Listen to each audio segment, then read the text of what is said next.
Now, the current system, it isn't working, and families, they are still suffering greatly. So first up, women must currently experience 3 miscarriages in a row before they can access any support. Now, I know this firsthand. We think this is wrong. Parents should be entitled to support after every single miscarriage. Secondly, access to miscarriage care can vary depending on where you live. It shouldn't be a postcode lottery.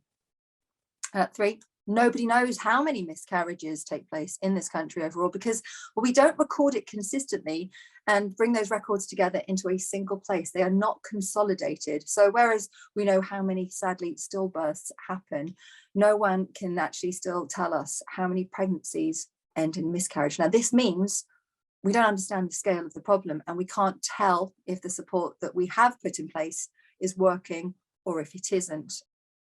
To have a doctor say to you that we can't help you until you've had 3 recurring miscarriages, which I thought it's not possibly going to happen because I was told that after my first miscarriage. It turned out that I ended up having 4. I also did get some medical support, which we will go into later because we have some incredible professors on the line. And if I hadn't had that medical intervention, I don't think I would have my son. So the major change has been that progesterone is now being put in the NICE guidelines. So that means it's accepted treatment for prevention of miscarriage.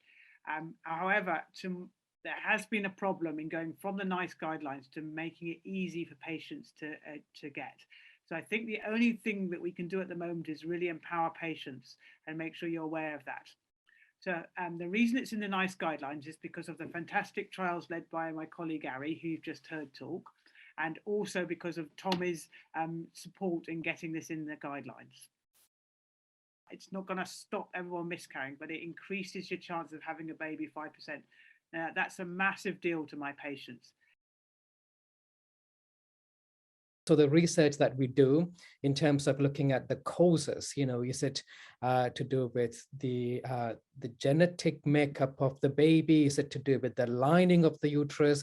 So Professor Quenby and Professor Brosens, they are looking at the lining of the womb, the endometrium, to see if there may be a problem there that might be contributing to miscarriage. The idea is that we're going to have an app that empowers people and gives people more information.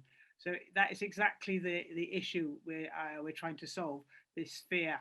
So a lot of people are actually so frightened of miscarrying again, they actually don't seek medical help, particularly we think disadvantaged populations and people from Black ethnicity. And to try and encourage them to seek help, we're going to have an app where you put your information into a Tommy's calculator, and that's going to say high risk of miscarriage or low risk of miscarriage, or high risk of having problems conceiving again or low risk of conceiving again, and so whether you should seek medical help.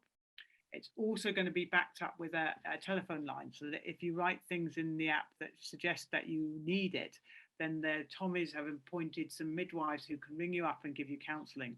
So I'm really hoping this is going to reach people who at the moment don't seek medical help. I'm hoping that they will use this app first of all, and then when they interact with the medical profession, they feel empowered. You're going to see the doctor. The doctor's going to give you things. The doctor's going to give you support. There are things we can do to help you get there, and that's the difference we want this app to make.